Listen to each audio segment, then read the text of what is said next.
আমি আল্লাহ ব্যর্থ করে দিই। আল্লাহু আকবার বলেন।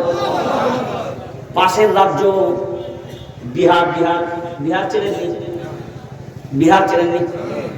বিহারে এসআইআর হলো না? বিহার এসআইআর হলো না? এসআইআর হলো না? হয়েছে তো। যেমনি এসআইআর হলো, এসআইআর করার কারণটা কি ছিল? বলে এসআইআর এই জন্যই করলাম, ঘুষপেটিয়া বের করবো। কি পেটিয়া? জোরে বলেন। ঘুষপেটিয়া। ঘুষপেটিয়া মানে, আরে ঘুষপেটিয়া মানে বাইরের দেশ থেকে আমাদের দেশে ঢুকে পড়েছে। কেউ আগের কোনো প্রশ্ন নেই, বাইরের দেশ থেকে আমাদের দেশে ঢুকে পড়লে এদেরকে বের করা লাগবে। কিন্তু বন্ধু জিজ্ঞাসা করি, একবারের জন্য তুমি কেন বললে না এরা ভিন্ন দেশ থেকে আমাদের দেশে ঢুকলো কোন দিক দিয়ে? আসমান থেকে এগুলো পড়েনি, নিশ্চয়ই বর্ডার ক্রস করে এই দেশের মাটিতে এসছে। আর বর্ডার ক্রস করে যদি এই দেশের মাটিতে আসে, বর্ডার সিকিউরিটির দায়িত্বে কে আছে? আমাদের মোল্লারা। কথা বলেন। মাদ্রাসার ছাত্ররা, মসজিদের ইমাম সাহেবরা। বর্ডার সিকিউরিটি বিএসএফ জওয়ান তো তোমাদের হাতে, আমাদের দাড়িওয়ালা টুপিওয়ালাদের হাতে নয়।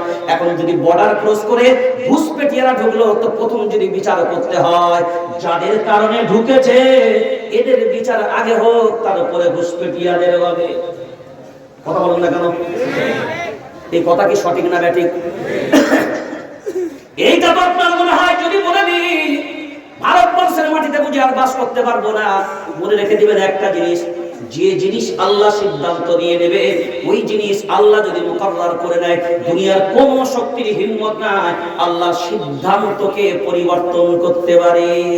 সুন্নাতুল্লাহিল্লাতী ক্বাদ খালাত মিন ক্বাবল ওয়া লান তাজিদা লিসুন্নাতিল্লাহি তাবদীলা। আল্লাহর সিদ্ধান্তের উপরে কোনো পরিবর্তন ঘটানো যাবে? জোরে বলেন, যাবে না।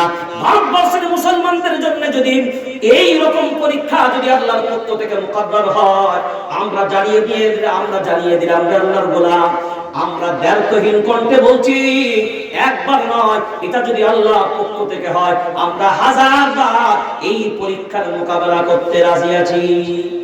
কথা বলেন না কেন? জোরে বলেন। এবার যদি লক্ষ্য করে দেখেন, আসামের এসআইআর হলো, এবার মনে মনে ভাবলো এসআইআর হয়ে গেছে, ঘুষপেটিয়া বার হবে, মোটামুটি সবাই বদল বাজাতে শুরু করলো। এখন এসআইআর যখন রিপোর্ট বার হলো, তখন 47 লক্ষ নাম বাদ গেল। কত লক্ষ? 47 লক্ষ নাম বাদ গেল। এই 47 লক্ষ যেমনি নাম বাদ গেল, তেমনি অন্যরা নাম বলার বললাম না বগল বাজাতে শুরু করলো। এবার বুঝি 47 লক্ষ ঘুষপেটিয়া এখান থেকে বার করব, এবার বুঝি সংখ্যাটা কমানো যাবে। এই 47 লক্ষ যখন বগল বাজানোর পর এবার ভেরিফাই করা শুরু করলো। আল্লাহ কি ইহসান, ওয়া মাকারু ওয়া মাকারাল্লাহ ওয়াল্লাহু খায়রুল মাকিরিন। আল্লাহ যে বললেন চক্রান্তকারীদের চক্রান্ত ব্যর্থ করে দিই। 47 লক্ষ নাম যখন ভেরিফিকেশন হলো, এই 47 লক্ষের মাঝখানে 78 জন মুসলমান, 3 জন রোহিঙ্গা, আর বাকি সবই ওদের ঘাড়ে পড়ে গেল। আল্লাহু আকবার বলো না। কয়টা? 78টা। 3টে রোহিঙ্গা আর 47 লক্ষ। জোরে বলেন। আমি ওটা বললাম 47 লক্ষ ওদের ঘাড়ে। এটা বলবেন। বাবরি মসজিদের সময় আপনি জানেন বলবীর সিং, নামটা মনে আছে না ভুলে গেছেন? বলবীর সিং প্রথম গম্বুজে উঠে যারা হাতুড়িয়া শাবল মেরেছিল তার মধ্যে একজনের নাম হলো বলবীর সিং। সেই সময় আর একজনের নাম আপনারা জানেন, ওই গম্বুজ ভাঙতে গিয়ে উপর থেকে নিচে আচার খেয়ে পড়েছিল, নামটা আমার এই মুহূর্তে স্মরণে নাই। ওই যে পড়েছিল তখন থেকে পঙ্গু, আজ পর্যন্ত দুনিয়ার কোন ডক্টর তাকে ভালো করতে পারেনি। বলেন এর নাম আল্লাহ। যে বলবীর সিং প্রথম বাবরি মসজিদে হাতুড়ি মারার মধ্যে একজন, আপনি জানেন আল্লাহ তাকে কিভাবে কবুল করলো? নাম তার পরবর্তীতে হলো মোহাম্মদ আমির। মোহাম্মদ আমির বলবীর থেকে হয়ে গেল মোহাম্মদ আমির। তিনি সেই দিন থেকেই ইসলাম গ্রহণ করার পরে তিনি প্রতিজ্ঞা করলেন, আমি আল্লাহর একটা ঘর গম্বুজের ভেতরে হাতুড়ি মেরেছিলাম, আমি আমার জীবনে যতদিন বেঁচে থাকবো আমি আমার জীবনে 100টা আল্লাহর ঘর উপহার দেব। কিন্তু আল্লাহ কবুল করেনি। 90 থেকে 99টার মতন মসজিদ নিজের হাতে তিনি তৈরি করেছিলেন। তারপরে আর তিনি হায়াতে থাকলেন না, এই দুনিয়ার জমিন থেকে বিদায় নিয়ে নিলেন। কিন্তু পশ্চিমবঙ্গের মাটিতে বড় বড় তাবর নেতাদের সাহসে কুলালো না। আল্লাহ একজন সাধারণ আম মানুষকে আল্লাহ দাঁড় করিয়ে দিলেন, যে বাবরি তোরা শহীদ করলি, আমরা পশ্চিমবঙ্গের মাটিতে মুর্শিদাবাদ জেলায় ওই বাবরি মসজিদের ভিত আমরা আবার দেওয়া শুরু করেছি। তো বলো না ইয়ার। হাইকোর্টে মামলা হলো, হাইকোর্ট বললো না। আমি যতটুকু আইন বুঝি, সুপ্রিম কোর্ট যে জাজমেন্ট দিয়েছিল ওই জাজমেন্টের মাঝখানে কোথাও কিন্তু বলা নাই ভারতবর্ষের জমিনে কোথাও বাবরি মসজিদ তৈরি করা যাবে না, বরঞ্চ জাজমেন্টের ভিতরে একটা জিনিস উল্লেখ ছিল, বিতর্কিত জায়গায় হবে না। কিন্তু আপনাদেরকে সুপ্রিম কোর্ট 5 একর জায়গা দিয়েছিল মুসলমান পক্ষকে, আপনারা 5 একর জায়গা এই বাবরি মসজিদ এখানে না বানিয়ে ওখানে বানান। সুপ্রিম কোর্ট নিজেই কিন্তু বাবরি মসজিদ বানানোর জন্য বিতর্কিত জায়গা বাদ দিয়ে 14 কিলোমিটার দূরে 4-5 একর জায়গা কিন্তু সুপ্রিম কোর্ট নিজেই দিয়েছিল। এবার আপনি মুসলমান বলেন, সুপ্রিম কোর্ট যদি নিজেই জায়গা দেয় মসজিদ করার জন্য, আর পশ্চিম বাংলার মাটিতে একজন মানুষ মসজিদ করার জন্য বাবরের নাম দেবে, তাতে তোমার জ্বালা আর যন্ত্রণা কেন হবে? কালকে বলবে কারোর ছেলের জন্ম হবে, ওই ছেলের নাম বাবর রাখা যাবে না, তুমি যা বলবে সবই আমাকে মেনে নিতে হবে। এইটা কিন্তু গণতান্ত্রিক পরিকাঠামোই চলতে পারে না, এজন্য চলতে পারে না। লিগ্যাল তো, কিন্তু ইনলিগ্যাল নয়। কারণ চক্রান্তকারীরা চক্রান্ত করতে থাকবে, আর আল্লাহ তাদের মাঝখান থেকে ঠিক ঠিক ভাবে আল্লাহ বার করে দেবে। টেনশন আপনাকে নিতে হবে না। চক্রান্তকারীরা চক্রান্ত করতে থাকবে, আর আল্লাহ তাদের মাঝখান থেকে কাউকে না কাউকে দাঁড় করিয়ে দেবে। এগুলো কোরআনের ব্যাখ্যা। উপযুক্ত যুগে যদি উপযুক্ত ব্যাখ্যাগুলো আমাদের সামনে না আসে, তাহলে এই ব্যাখ্যাগুলো হবে কতদিন?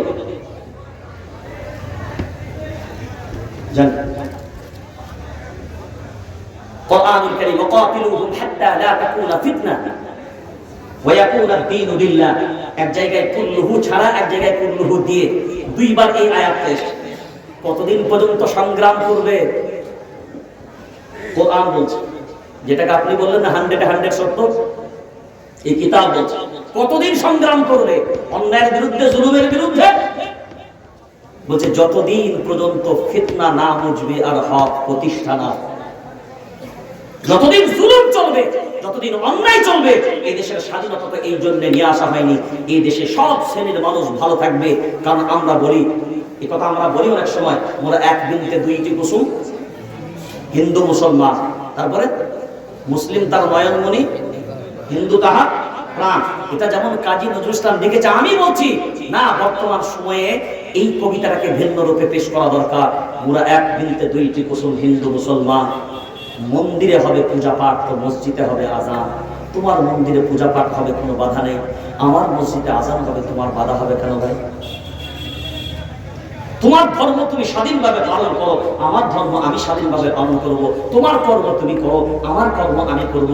এটা যদি ভারতবর্ষের গণতান্ত্রিক রাষ্ট্রে এটাই তো সংবিধান অধিকার দিয়েছে, সে জায়গায় যদি আপনার মনে হয় না আমি কারোর ভয়ে এর থেকে পিছিয়ে আসবো, একটা জিনিস স্পষ্টভাবে মনে রেখে দেবেন, যে ভয় করে চলেছে তাকে সারা জীবন ভয় খেয়েই চলতে হবে।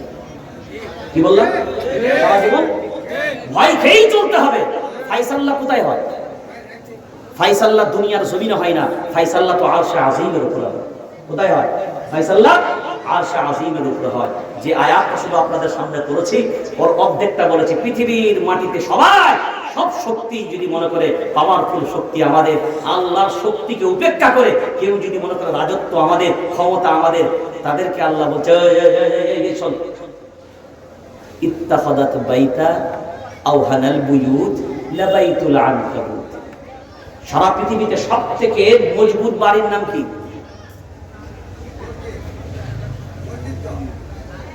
বলছে মসজিদ। সারা পৃথিবীর সব থেকে মজবুত বাড়ির নাম হলো মাকড়সা জাল। মাকড়সা খুব শক্তিশালী না? কথা বলো। এখন যদি আপনাদের ঘরে একটা মাকড়সার জাল আছে, তো আপনার সঙ্গে সঙ্গে দেশের আপনার রাজ্যের সেনা প্রধানকে ফোন করবেন না দেশের, যে তাড়াতাড়ি 2-4টা কামান টামান পাঠান, আমার বাড়িতে মাকড়সার জাল হয়েছে, অ্যাকশন নিতে হবে, নাকি চাইবেন?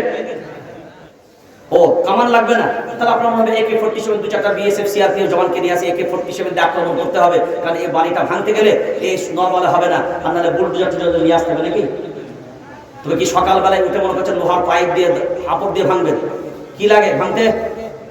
জোরে বলেন, সবাই জোরে বলেন। একটা ঝাড়ু ভাঙতে লাগবে না, শুধু একবার আদর করে নিলেই হবে। কি করে নিলে হবে? আদর করে নিলি, কাজ ফিনিশ। সেই আল্লাহ আছে না নাই? আল্লাহ বলছে দুনিয়ার সব শক্তিগুলো হলো, যারা মনে করছে আমি আল্লাহর শক্তি বাদ দিয়ে তাদের ক্ষমতা, আমি আল্লাহ বলছি সব মাকড়সার জাল। জোরে বলেন না আল্লাহ জাল, মাকড়সার জাল।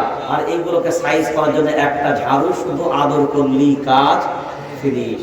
সেই জন্য মনে রাখতে হবে সব শক্তির মালিক আল্লাহ। আমাদেরকে নিরাশ হওয়ার দরকার নেই, ঘাবড়াবার দরকার নেই, আমাদের দুর্বলের কোনো জায়গা নেই। ফাইসাল্লাহ আল্লাহর পক্ষ থেকে হবে। আল্লাহর যদি ইচ্ছা থাকে বেইজ্জতি হওয়া, বেইজ্জতি হব। আল্লাহ যদি ইজ্জত দান করেন কেউ ঠেকাতে পারবে না। এই বিশ্বাস ভরসা যদি আমাদের ভিতরে থাকে, কোন শক্তি ইনয়ানসুরকুমুল্লাহু ফালা গালিবা লাকুম ওয়া ইন ইয়াখযুলকুম ফামান যাল্লাযী ইয়ানসুরকুম মিন বা'দি ওয়া আলাল্লাহ ফালইয়াতাওয়াক্কালিল মুমিনুন। বাস মুমিনদের ভরসা হবে, ক্ষতি থাকবে। টেনশন নিচ্ছেন? চলে বলেন, ভয় হচ্ছে আজ কি হবে কাল কি হবে ভাবছেন? সব ফাইসাল্লাহ কার? সব ফাইসাল্লাহ কার? চূড়ান্ত সিদ্ধান্ত কার? আপনার টেনশনের কোনো জায়গা নাই।